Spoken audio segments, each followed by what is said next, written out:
sounds like we're ready. Well, Liz, thank you very much for that great introduction. And it's NDC's honor to be working with all of the partners that you've pulled together to make this training opportunity possible again. One thing I'll say quickly before we get started is I know Joyce is keeping the microphone open. So anytime folks have got a question, just chime right in, and I'll take a breath, and we can entertain the question. Flip side of leaving the microphone open is that if you're eating your lunch with a crinkly wrapper or anything else like that, it'd be good to put yourself on mute and then just unmute when you're ready to ask a question or join in. So mute is *6 and unmute is *7. Okay. Great, thank you. So again, I've passed my title page here, but just to be clear, we're going to be talking about what's involved in the 4-course series that is our Economic Development Finance Professional Certification Training Series, and some of the learning objectives that are associated with it, and just anything else that you'd like to know to help you understand what value you'll gain from participating in what Liz described very effectively and correctly as being an intensive 4 weeks of training that, again, as any college course that you would take, you would expect if it was packed into 1 week. It's going to be intensive. A lot of people have told us that it's more intensive than what they got over the course of a semester or a quarter in terms of content. And we really try to expose you to as many concepts and skill building exercises as possible throughout the week. And sometimes that feels a little bit like drinking from the fire hydrant. But same with the webinar today. If you feel like it's going too fast or you have questions, please just ask me to backtrack or ask the question, and I'll take a break to answer it. So let's just dive right in and point out that the primary subject again today is going to be our EDFP Certification Series, 4-course series that explores the skills essential for the successful practice of economic development. And over the years, certainly, I think coming out of local government myself and having worked briefly in state government and others, there used to be a much harder wall and more defined silos between economic development, housing development, community development. A lot of that's broken down over the years, and so we're seeing a lot more people from all disciplines wanting to have a better understanding of what have been more traditional economic development skills and practices. Because if you're on the housing side, you want to get more women and minority businesses involved in contracting, whether it's in your housing authority or it's in your own procurement as a community development corporation or a CHODO of contractors, understanding business credit and putting that together with your real estate finance goals makes a lot of sense for a lot of organizations. So those are two of the things right there on the first bullet: business credit and real estate finance analysis techniques that we're going to be going into in depth. We're going to be talking about toolbox essentials and understanding how, whether we're looking at federal, state, or local programs or philanthropic increasingly, how there's some pretty common approaches to making projects more feasible from a financing standpoint in terms of the techniques that are used and then how those have been deployed and some best practices from around the country. We finally, after a lot of skill building and familiarization with the tools, get into negotiating and problem-solving skills that are necessary to really bring people to the table, keep them at the table, understand their needs, their resources, and then combine all of that, the technical knowledge of financing techniques, again, what is your maximum debt, maximum equity, what are the needs and interests of all the folks involved in the project, to bring together a structure that works for all the parties and gets you to the starting line. We won't say it's the finish line. Most of the focus of development finance is getting the project to a closing that allows it to be built and implemented in your community. So skills are taught within the context of case studies. That's something we're very proud of at NDC, is that we build all of our case studies around actual deals that we work with in the field. James and I, and I should let James say hi. James works a lot with the logistics and scheduling and getting our instructors to the courses. But just this morning we were working with an instructor on updating a case.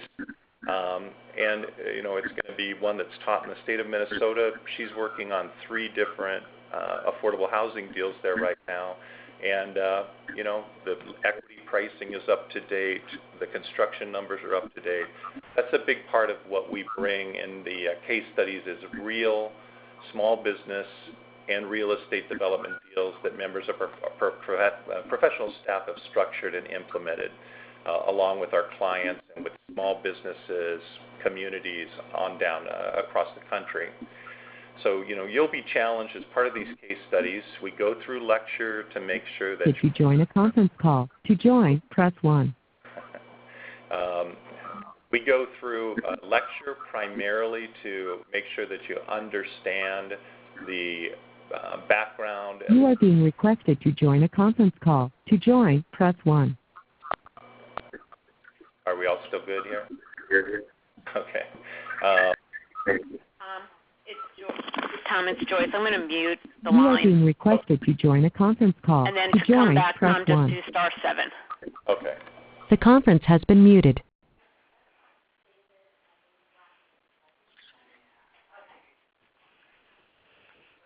Tom, again, *7 to come back. Thanks, Joyce. Can everybody Perfect. now? Well, don't answer because you're all muted. You're good. Okay. So I'm on the second bullet here and talking about our case study approach. I was just clarifying that lecture in our training courses is primarily used to familiarize you with basic concepts, give you some background on where those, how those concepts are utilized and deployed in economic development finance. But we want to get you to case studies because that's where you really practice it. And you're going to be practicing the case studies in a team structure. Each table is a team. And part of what we love to do in our training is to really get the teams to gel. You're going to be working with people from around the state of Pennsylvania, maybe even a few that are joining you from adjoining states. You're going to have people that bring different skills to your table. So somebody might be a math whiz, somebody else might understand regulations a little better, others have been through the kind of deal that you're looking at faster, slower, but we love for those teams to gel around really diving into the specifics of the case studies, working through the solutions, and then a little bit of competition between the tables is always healthy in terms of who feels like they got the best answer, who got it quickest, of course, all of the rest. So case study, a big part of how we structure each of the 4 courses. At the end of the course, you'll be tested with our certification exam for each one of these 4 courses. And again, the exams are meant to give you the opportunity to demonstrate that you've mastered the concepts, the critical skills that we have been teaching and practicing through the case studies throughout the week. There's always an opportunity for retest if you don't pass the initial exam. But again, they're passed and help you feel like you've accomplished mastery of the skills and techniques. And then by the time we get through the 4th and final certification test, you will be certified as an economic development finance professional. Here's just a quick bulleted list of some of the topics covered in the EDFP certification program. Again, I've mentioned business credit and real estate finance analysis. Loan packaging procedures, we don't spend a lot of time, but again, it's an important aspect of actually pulling your financing together that we want you to be aware of. understanding and calculating debt capacity is a very critical part of all of our courses. Like children, there are no bad projects. They're just misunderstood. And so a lot of times people can feel that an inability of a project to attract adequate debt and equity financing means on its face that it's a bad project. You all know, you're out there working in the trenches. Different communities have different priorities. What we want you to understand is by maximizing the debt capacity and understanding what that debt capacity is, by understanding equity attraction, what different tools you can use to maximize your equity, that you get to a realistic gap, financing gap, and then understand through utilizing federal, state, and local economic development financing tools, through negotiating and problem-solving skills, how to bring together a structure that works. Completion of the series is intended to build each of your capacity to, again, as I said, every organization has different goals, and it's critical that you feel that you come out of the series with skills that help you meet the specific goals of your organization, whether it's city government, a nonprofit, a regional council of governments, on down the line. We want to teach you skills that help you get deals done.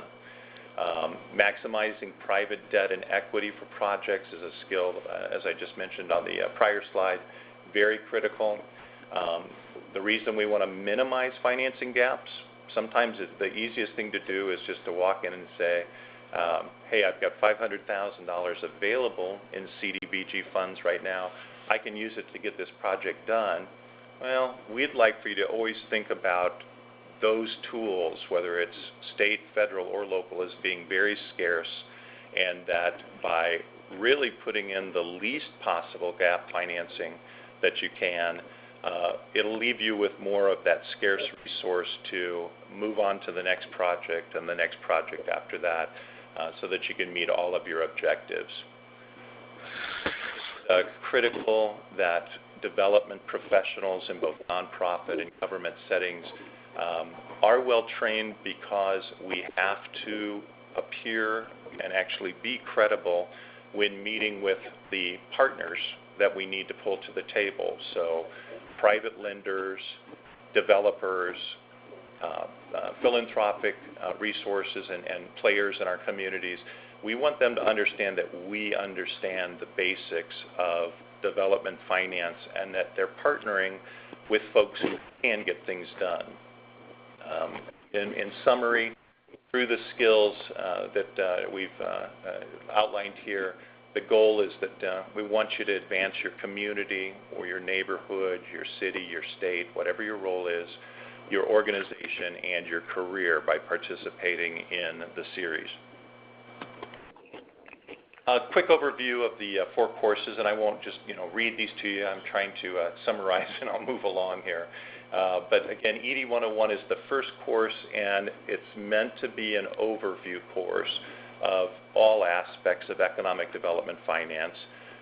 So we certainly get into tools, system design, ways of approaching, philosophies, and how you approach economic development projects. And then we'll be looking at both business credit, so small business development. And when we talk about our business credit and business credit analysis skills that we'll be building, those same skills are used by bankers and economic development practitioners across the country, whether you're dealing with a micro enterprise or you're dealing with retaining or attracting or expanding, an employer with 1,000 jobs on their site. So they're really the same skills. I'm sure a lot of you have already run into that in your careers and your work, that the small deal takes just as much work as the huge deal, an awful lot of time. You're going to be analyzing both business credit and real estate deals, but I will say that the majority of the first class is getting you familiar with business credit analysis.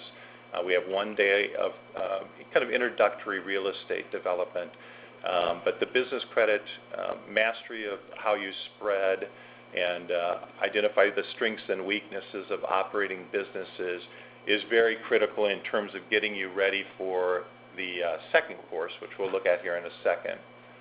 So again, just a little bit more overview of what's in that first class.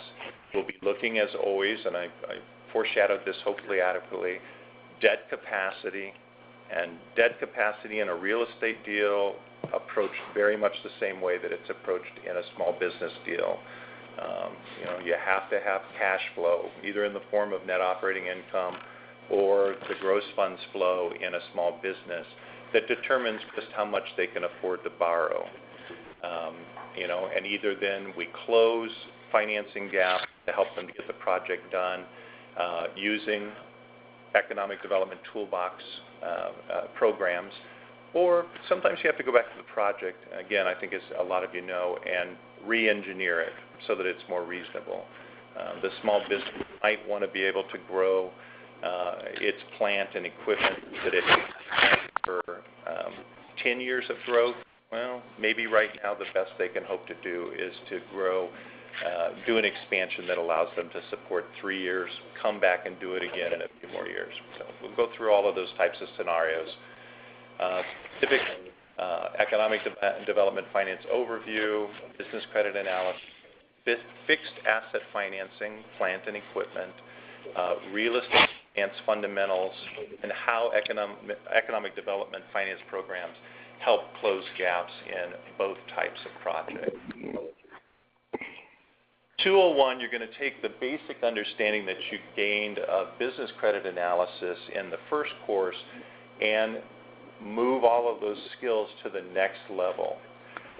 So your methods of analyzing creditworthiness of small businesses is going to be enhanced. We'll add some additional tools like break-even point on top of the evaluation of balance sheet and profit and loss indicators, more trend analysis, much more work in understanding how the operating cycle impacts the ability of companies to grow and how we can help bring financing to those small companies or medium-sized companies that's appropriate to help them meet both their operating as well as their fixed asset needs.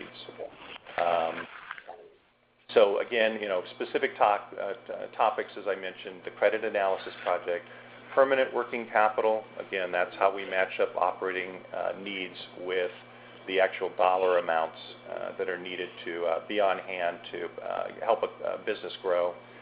Cash flow analysis, so while a business might be profitable over the course of the year, that doesn't mean that there's not going to be troughs and peaks in their business that create short-term borrowing needs, short-term liquidity issues that can all of a sudden send them into a spiral with suppliers and with lenders that need to be addressed by better structured small business financing.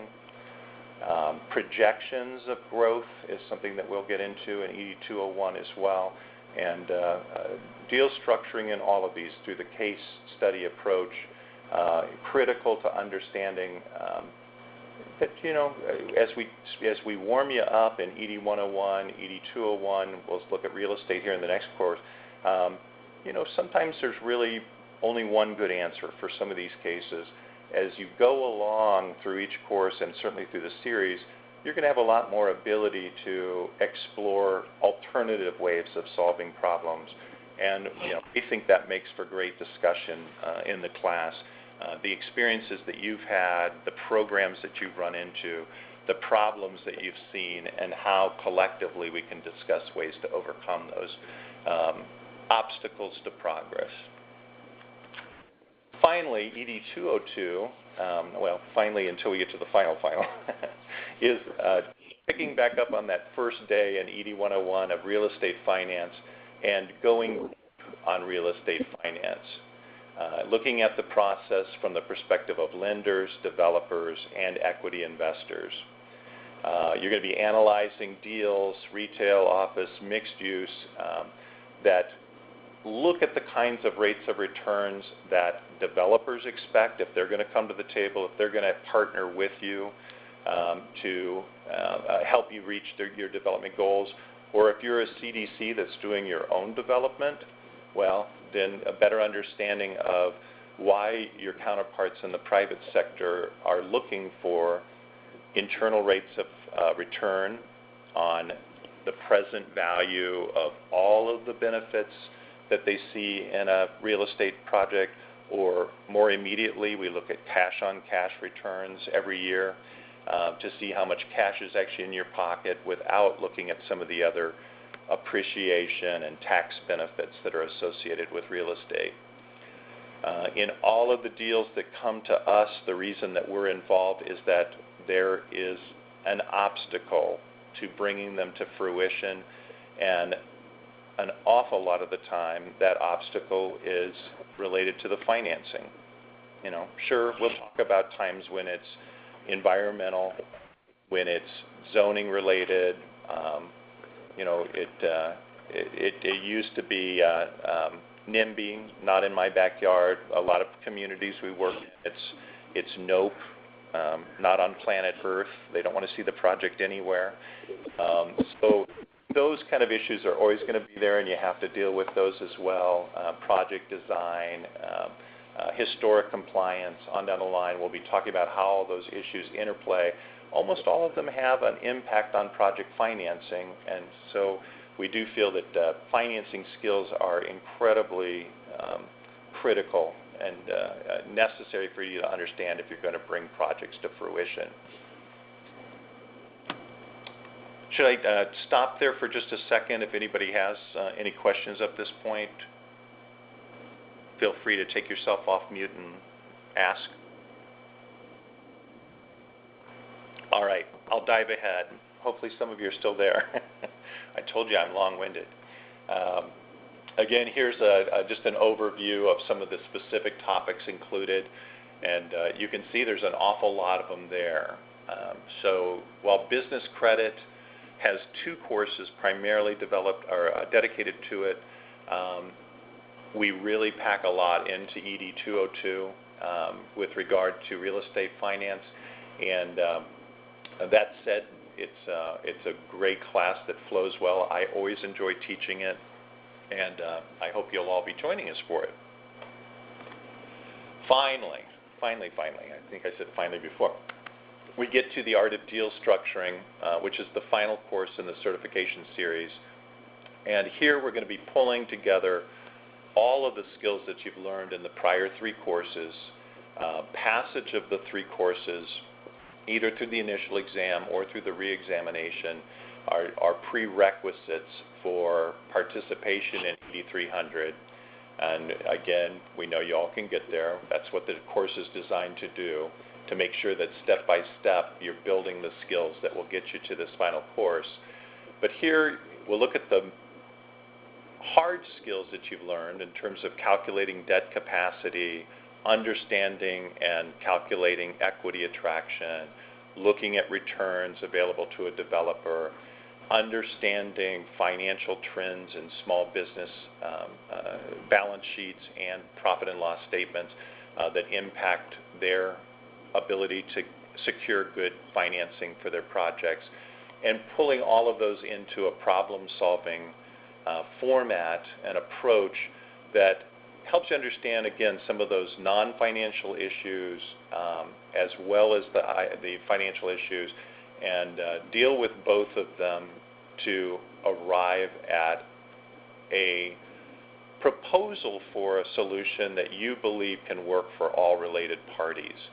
And again, we explore that through casework, a lot less lecture by the time we get to ED 300, a lot more flexibility in how you solve problems by the time you get to ED 300. I'll be teaching it next week for what I'm sure are some of your colleagues up in Cleveland, right there near the border with Pennsylvania, not too far from Pittsburgh. And it's my favorite class to teach because I really enjoy the creativity that the students bring by that point to solving the complex financial issues. Again, some of them listed here at the bottom.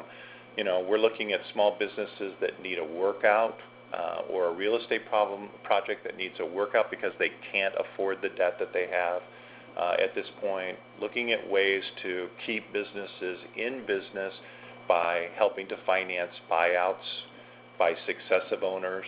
It's one of the best ways to keep jobs and businesses in your company is to ensure that you find ways to facilitate the transfer through generations and to new owners as the businesses age.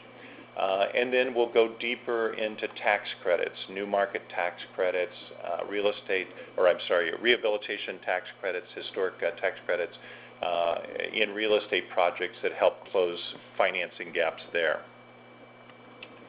Again, here's a list of some of the topics that are covered. I've mentioned problem solving a couple of times, creating win-win solutions. I know you've all heard that phrase before, and it might sound dated, but there's still no other way to get business done in the world, 99% of the time. Deal structuring, so some new tools to bring in to help you get things closed. On the small business side, workouts and buyouts to help keep the business in business. And then, as I also mentioned, with tax credits, we'll go a little deeper into syndication, understanding what it takes to pull together a tax credit syndication to make a real estate project work. All right, here we have some of the dates that, as Liz pointed out in the beginning, have been set. Liz and Joyce, I'm sure there's always the possibility that something could happen by 2017 that would move one of the dates, but this is what we're shooting for the timing of the series. April 4th through 8th, coming up with the first course. Plenty of time to get registered, prepared for that still. Then the second course in September, and then next year the same schedule, basically the same spacing to finish up the last two courses. And go ahead. Hi, this is Joyce. I did want to add, too, that the first two and the fourth session will be held in Pittsburgh, and the third will be held in Harrisburg. So I wanted people to know that. And I think there are some folks on the phone who have applied for a scholarship. There are scholarships available. After this, I'm going to send out Tom's presentation, but also the packet of information that has the information about costs, dates, and times, and if you want to apply, the information will be in there. Thanks. Sorry, Tom, I didn't mean to cut you off. Oh, no problem, Joyce. I think we're really, if people want to take themselves off of mute at this point, if they have any questions at all. And I think we had a couple of questions. Benita Cummings, did you have questions for Tom?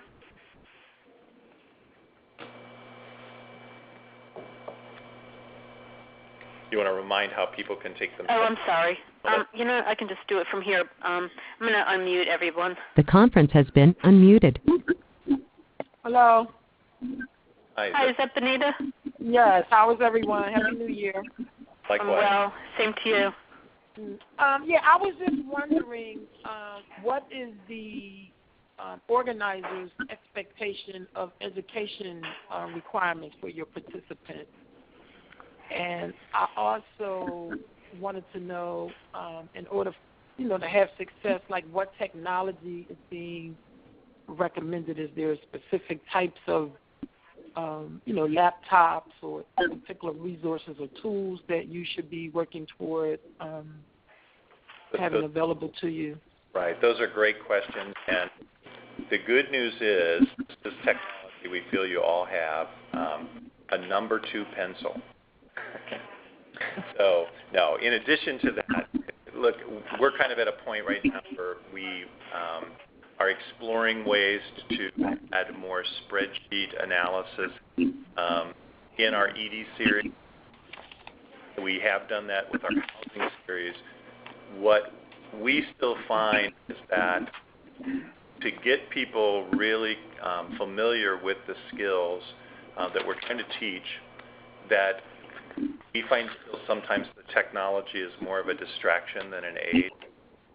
And, so much of it sits down to the kind of things that you can do with your phone and a napkin, no matter where you are in the world, is, once you know the formulas, and you've got a simple calculator, you do not need a financial calculator, because we're going to be providing you with the formulas and the constants and things like that to be able to get the answers.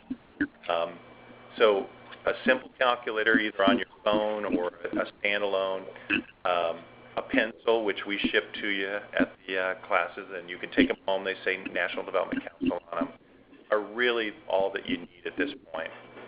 Now, after the courses, we're glad to provide you with spreadsheets that will expedite your analysis. And, the spreadsheets are wonderful in terms of speeding up some of the issues that you're looking for. The problem is if you don't have a good understanding of where the answers came from that the spreadsheet's providing, and a single keystroke can give you a number that just makes no sense. And we really want you to understand why the answers are coming out the way they are. So, again, great question. We try to make sure everything that you need is at the classroom. Everything that you need to perform the case studies and to successfully complete the test is included in the lecture and during the discussion during each class. And so it doesn't mean that we won't send you things ahead of time to think about and to work on and all that, but the classes are pretty self-contained. Okay. The other part of that was in terms of your own educational experience. Is there a required educational experience that you need to have had to come to take this class? No, I think that's. I'm sorry, I didn't hear that before. So. Be a 3 or 4, go the rest of the way. Have the night and then the whole. There are people talking in the background for some reason. Just remember to mute your own phone if you need to. Is it Bonita or Danita? It's Bonita. Oh, Bonita. That's a beautiful name. That really, we don't have anything specified on that side, Bonita. So it's, if you feel like you need some extra time, or if anybody feels they need extra time with, any part of math, and when we talk about math, we're talking about simple addition, simple subtraction, multiplication, and division. There's no calculus, nothing else happening along those lines, differential equations and the like. People do move at different rates, and all of our instructors do that, and our instructors are used to helping you with your calculator if you're having questions on how to set the right number of decimals or anything else like that. So we feel, again, that part of what's important is that this isn't just a class for people who are really good at math and already good at finance. If you're trying to make a difference in your community, you're trying to get projects done, maybe you're not the one doing the math. Maybe you've got a separate underwriter, or you're the executive director and you've got a great staff member who's really great at putting spreads together. But either way, you need to have an understanding of what it is that contributes to the bankability of the project, or how to solve those gap problems, and be part of a conversation. A lot of this isn't just about getting math right. It's about feeling confident enough that you've heard and discussed and understood the issues and underwriting criteria that lenders use and jargon that lenders use, so that you can be part of a conversation. It sometimes even feels strong enough that you can say to a government official or to a banker, why don't you slow down and say that in real language? So that was kind of a long answer to your question, Benita, but there is no minimum experience.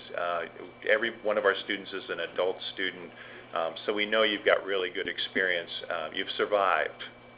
Whether it's to 21 or 58 or 63, whatever, you're bringing something important to the class. Thank you. You bet. Good question. I promise to answer more quickly for any future questions. Real quick, this is Matt Stanishevsky with the City of Newcastle. 2 quick questions, a quick comment. One, will there be study materials provided upon registration, or will everything be supplied when we actually show up? No, we email out ahead of time now electronically the case book and the textbook. Matt, it's a common question I ask at the beginning of a course when I'm teaching it. Who read the entire textbook? Maybe 7% of the hands go up. Sure. It's kind of the same thing if you showed up for the first day of a college course and asked, how many of you read the entire textbook? So some people really appreciate having that chance to go through the material and read it in more depth ahead of time. We will be going through everything in class that you need to learn, and then if you feel like you need extra reading because you got through the lecture and you need a little something more, well, as Liz was saying early on, that's a good way to spend your evening is digging in a little deeper or practicing a little bit more with formulas. But yes, there will be agendas, casebook, textbooks rather, ahead of time. Everything else will be with you at the class. And also, how is the test administered?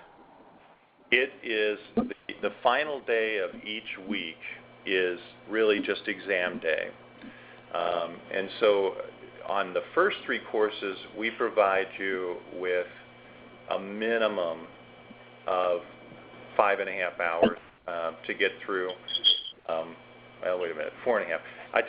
Part of why I'm giving you a fuzzy answer there is because I tend to get to the classroom by 7 o'clock in the morning, and if folks want to start the test early, they're fine with that. Classes vote different ways. Sometimes, especially when you're closer to your home, people just say, I got to drop the kids off, I've got to do other things. I'll be in at the regular start time of 8:30. So typically 8:30 to 1, which I guess is 4.5 hours, not 5.5 hours, for the first 3.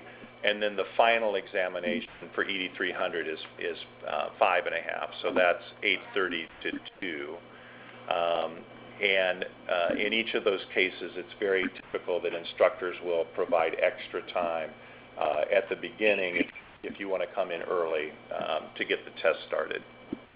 Okay. And, just a quick comment. I just want to thank all the partners for bringing this program to Pennsylvania. I think it's a great opportunity. I've been eyeing this program up for some time, and travel has been obviously a huge barrier. And obviously with Newcastle being in Act 47, the opportunity to get a scholarship definitely eliminates another barrier. So, again, I just want to thank everyone involved for bringing this to Pennsylvania. Well, and Matt, I appreciate that. Thank you.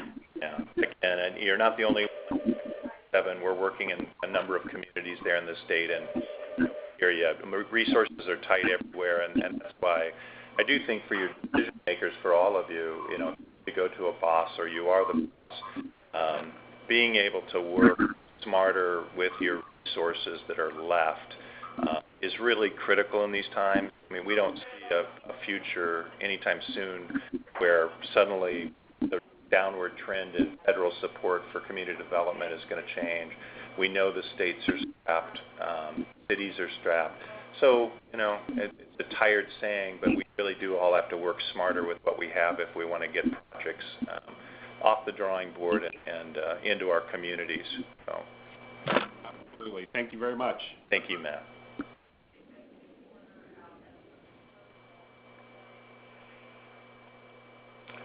Do other folks have questions? Just to give a timeline, too, on our plan, or the timeline before we start in June. The scholarship applications are due to the Housing Alliance by January 15th. That's next Friday. The scholarships will be awarded by February 1st. That's the plan. On March 7th, registration will close, and if we meet our enrollment of 40, the Housing Alliance will sign a contract with NDC on March 14th. And then the beginning course, like Tom just mentioned, will begin in Pittsburgh on Monday, April 4th. So that's if people have questions on that. And again, this is Joyce. Feel free to call the Housing Alliance if you want to talk about the course. I helped with James organize the housing development course. So I think I can help if you have some questions about it. Well, I know Joyce, feel free to send any questions over to me or James if he can help as well. Great. Don't hesitate. Well, folks don't have any other questions today. Again, we sure hope you will participate. We feel that everybody who goes through the course comes out with new skills that help them succeed, as Liz was saying early in the introduction, in anything that they're trying to do in the development sphere. And we'd love to work with you to make that happen. Thank you so much, Tom. Thanks, James. And thanks, everyone, for getting on. Great. Thank you all. Have a great weekend. You too. Bye-bye.